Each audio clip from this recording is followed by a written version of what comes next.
Hello दोस्तों, स्वागत है आपका प्रॉफिट एंड लॉस के एक और महत्वपूर्ण वीडियो में। तो चलिए हम पहले प्रश्न को लेते हैं और इसे हल करते हैं। अगर आपने पहले वाले वीडियो नहीं देखे हैं तो उसे अवश्य देख ले, ताकि इस वीडियो में जो हम प्रश्न लेंगे उसे आप आसानी से समझ सके। तो चलिए पहले प्रश्न को पढ़ते हैं और इसे हल करते हैं।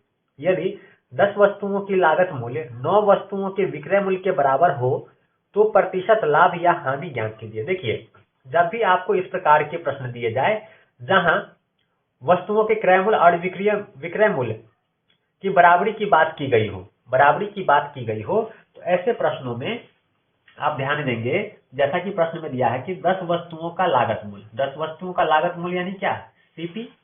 10 वस्तुओं का लागत मूल्य यानी सीपी, ठीक है, बराबर है किसके, 9 वस्तुओं के विक्रय मूल्य के बराबर। कितने, 9 वस्तुओं के विक्रय मूल्य के बराबर है।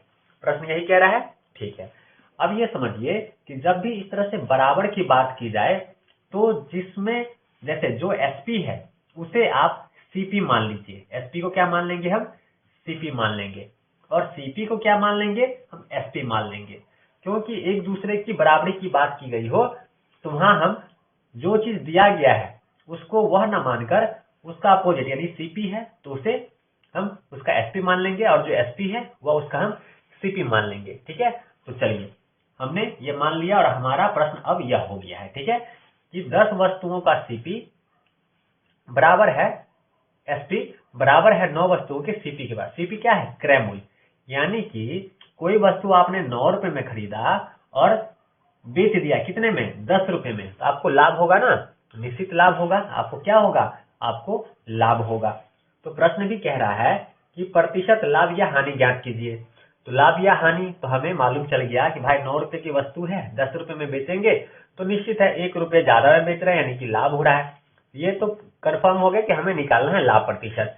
1 रुपए का लाभ है वो ऊपर आएगा, और आपका जो लाभ या हानि प्रतिशत है वह हमेशा किस पे गणना होती है, क्रय मूल्य पे।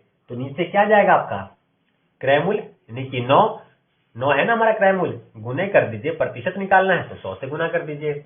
अब इसे हल करेंगे तो क्या आएगा, 100 बट्टा आपका 9 आएगा। अब इसे हल कर लीजिए, जब इसे हल करेंगे तो हमारा आंसर क्या आएगा, 11:1/9 प्रतिशत। यह क्या होगा, हमारे इस प्रश्न का आंसर हो जाएगा। क्या हो जाएगा, हमारे इस प्रश्न का आंसर हो जाएगा। तो इस तरह के प्रश्नों को इस प्रकार से आप आसानी से हल कर सकते हैं, और यह बहुत ही सरल माध्यम है इस तरह के प्रश्नों को हल करने का। इस विधि को आप सीख लें, समझ लें, ताकि इस पे अगर आपको प्रश्न एग्जाम में पूछे जाए, इस प्रकार के प्रश्न पूछे जाए तो आप आसानी से उसका उत्तर दे सके। तो चलिए लेते हैं अगले प्रश्न को और उसे भी हल करते हैं। तो अगला प्रश्न हमारा है कि 8 वस्तुओं का लागत मूल्य, कितने, 8 वस्तुओं का लागत मूल्य 9 वस्तुओं के विक्रय मूल्य के बराबर है, तो प्रतिशत हानि ज्ञात कीजिए। देखिए, हानि प्रतिशत ज्ञात करनी, यहाँ कन्फर्म है कि हानि हो रही है। तो चलिए लिख लेते हैं प्रश्न में आता क्या है।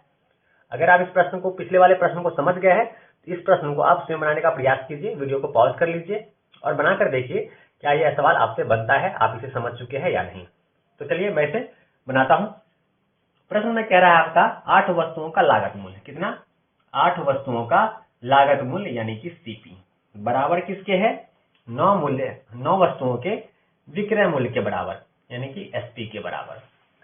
जब बराबरी की बात की गई हो तो हम सीपी को सीपी ना मान के क्या मान लेंगे, इसे हम एसपी मान लेंगे, और जो हमारा एसपी है उसे हम क्या मान लेंगे, सीपी मान लेंगे। तो देखिए, अगर कोई वस्तु 9 रुपए में खरीदा और 8 रुपए में बेच दिया तो निश्चित है हमें 1 रुपए का हानि होगा। क्या होगा, हानि होगा। और हानि या लाभ प्रतिशत हमेशा किस पे निकलता है, क्रय मूल्य पे। तो क्रय मूल्य हमारा क्या हो गया, 9, गुना कर दीजिए, प्रतिशत निकालना है 100 से, तो हो जाएगा हमारा 100/9। तो कह सकते हैं कि 11:1/9 हमारा क्या हो जाएगा, प्रतिशत हमारा आंसर हो जाएगा। इस प्रश्न को आप इस प्रकार से आसानी से हल कर सकते थे, बिल्कुल ही पिछले प्रश्न की तरह ही था, और इसमें आपको मेरे ख्याल से कुछ सेकंड लगने चाहिए थे। तो उम्मीद है आपने भी यह सवाल इसी प्रकार से बनाया होगा और आपका उत्तर भी यही आया होगा। तो चलिए अगला प्रश्न लेते हैं और देखते हैं कि अगला प्रश्न कैसा है और उसमें हमें क्या देखने को मिलता है और क्या नया सीख सकते हैं। तो चलिए अगला प्रश्न हमने लिया है। प्रश्न कह रहा है कि 35 वस्तुओं को बेचने पर 25 वस्तुओं के क्रय मूल्य के बराबर लाभ प्राप्त होता है, बताएं इस सौदे में कितना प्रतिशत लाभ प्राप्त होता है। तो चलिए इसे हल करते हैं और देखते हैं। इस प्रश्न में आप ध्यान दीजिए, इस प्रश्न में वस्तुओं का विक्रय मूल्य और क्रय मूल्य, जैसे पिछला प्रश्न हमने देखा था उसमें विक्रय मूल्य या क्रय मूल्य एक दूसरे की बराबरी की बात हो रही थी, पर यहाँ बराबर हो रहा है किसके, बराबरी किससे की जा रही है, लाभ से बराबरी की जा रही है। तो ऐसी स्थिति में क्या करेंगे, तो हमें पता है कि भैया जब विक्रय मूल्य क्या होगा, ज्यादा होगा और क्रय मूल्य कम होगा तो क्या होगा, तब जाके हमें क्या होगा, लाभ होगा। ठीक है, इतना हम सभी जानते हैं। तो देखिए प्रश्न में दिया गया है कि 35 वस्तुओं को बेचने पर, कितने वस्तुओं को, 35 वस्तुओं को बेचने पर, ठीक है, क्या होता है, बेचने पर 25 वस्तुओं के क्रय मूल्य के बराबर लाभ होता है। देखिए क्रय मूल्य नहीं दिया गया है, क्रय मूल्य के बराबर लाभ होता है। तो क्रय मूल्य के बराबर लाभ होता है ना, तो कितने क्रय मूल्य, 25 वस्तुओं के क्रय मूल्य के बराबर लाभ होता है। तो चलिए भैया लाभ तो हमें मालूम चल गया कि 25 वस्तुओं को जितने में खरीदेंगे उतना लाभ होता है। तो यहाँ क्या लेंगे, यहाँ हम क्या लेंगे, जितना आपको क्रय मूल्य तो हमें डायरेक्ट दिया नहीं गया है, तो जितना आपको विक्रय मूल्य दिया गया है इतना ही आप यहाँ क्या करेंगे, उतना ही आप यहाँ क्रय मूल्य लेंगे। जितना आपको विक्रय मूल्य दिया गया था उतना ही आप क्या करेंगे, क्रय मूल्य ले लेंगे। ठीक है, तो आपका इक्वेशन इस तरह से बन जाएगा। इसके बाद क्या करना है, आपको मालूम है कि सीपी को सीपी के साइड लेकर जाएंगे तो माइनस है, उधर जाएगा तो प्लस हो जाएगा, प्लस होगा तो कितना हो जाएगा, 25 और 35 60, तो 60 सीपी हो गया, इधर बच गया आपका 35 एसपी। ठीक है, कोई दिक्कत नहीं, यहाँ तक समझ गए होंगे। अब देखिए अगर कोई वस्तु 60 रुपए में खरीदा गया, 35 में बेचा गया तो क्या होगा तब, हाँ पर यह ध्यान रखिएगा, अब ये बराबरी की बात आ गई ना, एसपी और सीपी की बराबरी की बात आ गई, तो अब हम एसपी को एसपी न मानकर सीपी मान लेंगे और सीपी को सीपी न मान के हम एसपी मान लेंगे। यहाँ हम पिछले प्रश्न की तरह ही इसे हल करेंगे। तो चलिए ये हमारा क्या हो गया, सीपी हो गया और ये हमारा क्या हो गया, एसपी हो गया। ठीक है, अब देखिए जब कोई वस्तु 35 में खरीदेंगे 60 में बेचेंगे तो क्या होगा, लाभ होगा। तो लाभ कितने का होगा, तो माइनस कर दीजिए, 25 रुपए का लाभ हो गया। 25 का कितना, 25 का क्या हो गया, लाभ हो गया।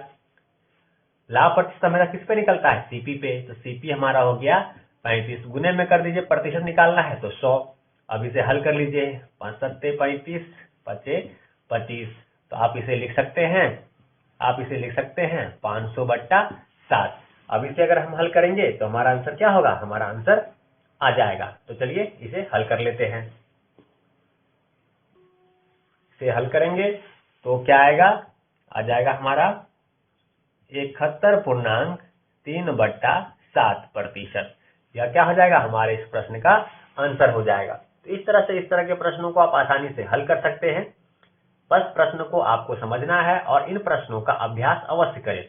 जैसे मैंने आपको यहाँ बता दिया है, आप इन्हीं प्रश्नों को कॉपी में लिख करके उसे दोबारा हल करें और इन प्रश्नों को कम से कम 5 से 10 बार जरूर प्रैक्टिस करें, ताकि कभी भी भविष्य में इस तरह के प्रश्न आपके सामने आए तो आप बिना सोचे बिना समय गवाए उसका उत्तर आसानी से निकाल सके। उम्मीद है आपको वीडियो पसंद आया होगा, तो चैनल को सब्सक्राइब करें, साथ में बने बेल नोटिफिकेशन ऑन करें ताकि ऐसी महत्वपूर्ण वीडियो आपको मिलता रहे, ताकि आप मैथ के नए नए विधियां ट्रिक्स सीखते रहें। चलिए मिलते हैं अगले वीडियो में। वीडियो देखने के लिए आपका धन्यवाद।